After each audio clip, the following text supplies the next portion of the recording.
name's Slash, and welcome back to another video, where, depending on when you're watching it, Mario Maker 2 is just around the corner. Or, you know, it's already out. Either way, to make it for my last video about why Super Mario Maker wasn't going to come out to the Switch, when just so coincidentally, like a week later, Mario Maker 2 got announced, I thought it'd be a cool idea to play through some of the best fan games or hacks that you can play right now, while waiting for the game. So today, we'll be taking a look at the top 5 Mario Maker type fan games for PC. The only rule here is that it has to be a Maker style game or ROM hack of some type for really just any series of game.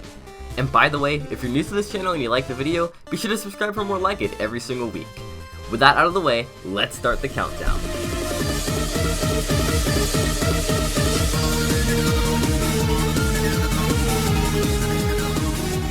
Number 5, Super Mario 64 Maker.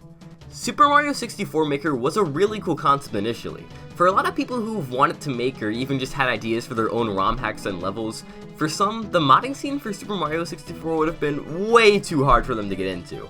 Like, you gotta extract everything from a ROM, model some levels and assets, edit certain data in the game for more complex hacks. It would all be pretty complicated. But from well-known hacker Kaze Emanuar, we have a ROM hack that lets you make and share custom levels inside the game. While a little simplistic with levels being limited in size and to a certain number of assets, for absolute beginners or people who have just wanted to make a random challenge for fun, this hack is perfect, with access to most enemies, platform types, objectives, and stars in the game, and even with extra options to modify them or scale them on either axes. Which isn't always the greatest thing, but it's still really fun to just mess around with.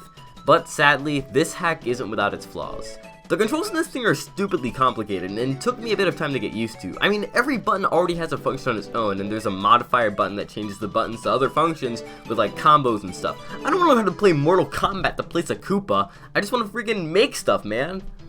And the viewport camera can't be controlled normally, and instead of placing assets, the system works in slots and you gotta go from slot 1 to slot 237 to change a block from a cube to a pyramid.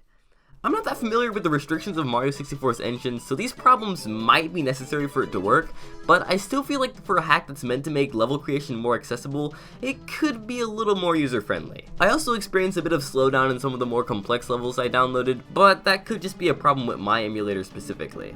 Overall though, it's a really solid hack that's got over 100 levels in existence, and while it's no replacement for making an actual ROM hack, Mario 64 Maker definitely gets the job done.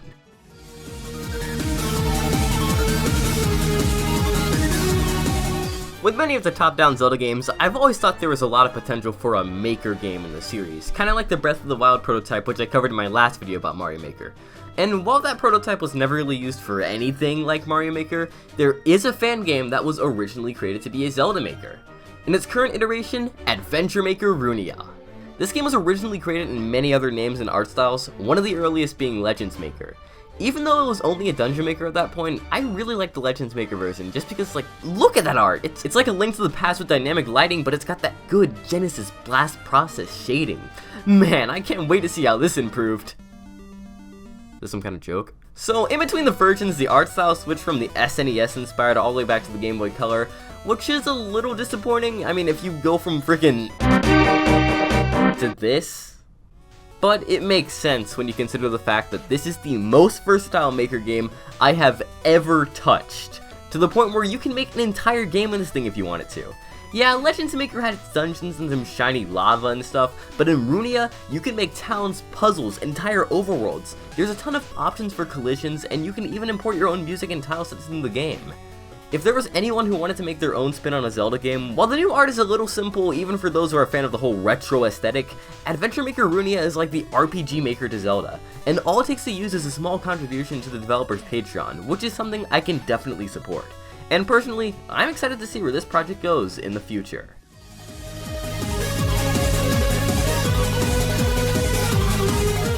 And back to Mario Maker fan games. At number 3 we have Super Mario Unimaker. Unimaker? I'm gonna go with Unimaker. Super Mario Unimaker does an amazing job at replicating Super Mario Maker and showing what it would be like as a PC port.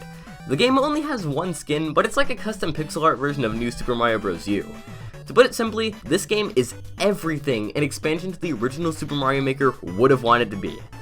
There's everything from new items to new enemies, there's more backgrounds, and everything is polished with a clean new look.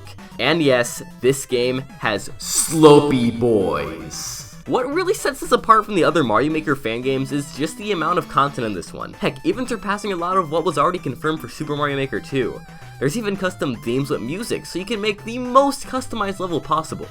When you add Green Hill Zone into Mario Maker and actually make it look and sound like Green Hill Zone, what the heck is wrong with you? This is Mario, not Sonic. Like what? To be honest, it was really hard deciding between number 2 or 3 for this one, because both of these fan games were nearly perfect in every aspect of being a Mario Maker clone. But the one issue I have with Unimaker is that the physics aren't really accurate to any Mario game I've played. They're just a little stiffer, and sometimes it makes jumping harder to calculate. And for that reason, it misses the number 2 spot by just a little. Speaking of number 2...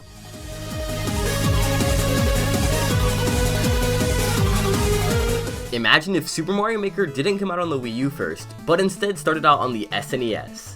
That game exists, and it's called Mario Editor. And while it didn't exactly come out on the SNES, on PC, this game is the definitive Mario Maker experience. And in my eyes, it's a lot better than the original Mario Maker in some ways too. For starters, the creation system has been optimized, with more options for Mario's starting position, more settings, and often in a surprisingly sleeker UI. The editor itself is smooth, and it's way more open, where with placing platforms, you can make them straight, sideways, slanted. It's way less grid-based than any Maker game out there, which is a welcome change for more open level design. Another great thing about this fan game is the sheer amount of content. Think about everything Super Mario Maker has, everything Super Mario Unimaker has. Mario Editor has all the items and enemies, but with just more. They even added the Super Ground. But sadly, you can't make Bowsette. We were so close to perfection. This close, but no. Despite the fact that this game is lacking in the best girl category, it makes up for it in the movement. The controls are super tight and you have way more control than in Unimaker. It just feels like a perfect emulation of Super Mario World's physics. That's why, without a doubt, Super Mario Editor is the best Super Mario Maker clone for PC. Before we go to number 1, there were 2 honorable mentions that I would have put on this list, but for one reason or another, weren't able to make the final cut. The first of these is Sonic Studio, which is a Maker game based on the classic Sonic games. It looks amazing and even has a custom Sonic sprite set based on kinda like a hybrid Toei Sonic, famous for this. Shut up, damn! But the only thing is, it never released to the public, and development is pretty much stagnated as of now. But apparently, the developer did say it'll be coming out sometime at any rate. The other mention is for Mario Multiverse, which is another Mario Maker clone similar to Unimaker, but this one has themes and skins and stuff. But it's currently in closed beta, and I wasn't able to get a key before making this video. If these games were more accessible, they would probably be somewhere on this list. But without further ado,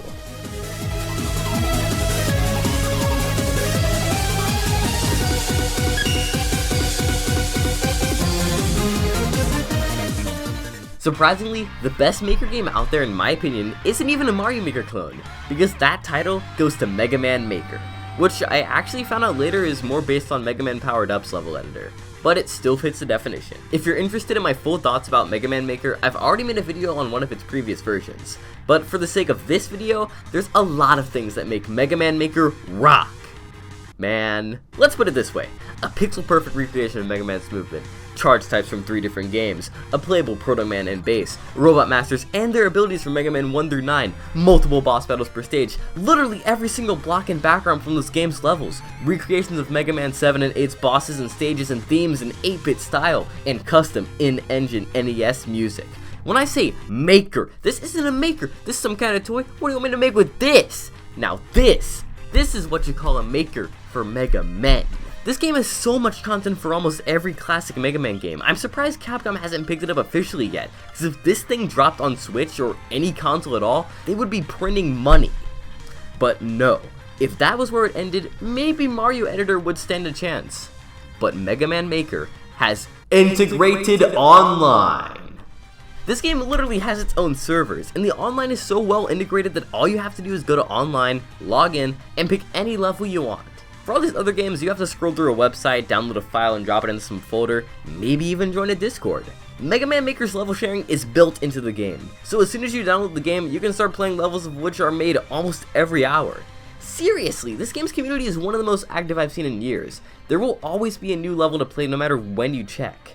Oh yeah, and because the game's online is built in, they added the Wily Challenge, which is Megaman Maker's better balanced version of the 100 Mario Challenge. Except here, you get to pick the challenge's length, specify the difficulty, and there's even a cool Wily cutscene before every level, making it feel that much more authentic. You only have 30 lives, but that's pretty fair considering with Mario you die after like one hit, but Mega Man you can just like walk through enemies whenever you want. Because of Mega Man Maker's accuracy, the sheer amount of gameplay and content, as well as a perfectly created online with extra features, Mega Man Maker feels not just like a fan game, but an official game that should have existed sooner. If only Capcom could pull a Sonic Mania and give this a Switch port, Mario Maker 2 might have some serious competition. But anyways, that does bring us to the end of the video. If you enjoyed, be sure to drop a like down below as it really supports the channel and it means a lot. And if you agreed or disagreed or just feel like sharing your own personal favorite Mario Maker fan games, leave a comment to let me know what you think. And as always, for more content featuring the best of the community's creations in fan games or ROM hacks, don't forget to smash that Twitch Red subscribe button so you won't miss a single upload. Thank you all so much for watching, and until next time, I'll be back in a flash.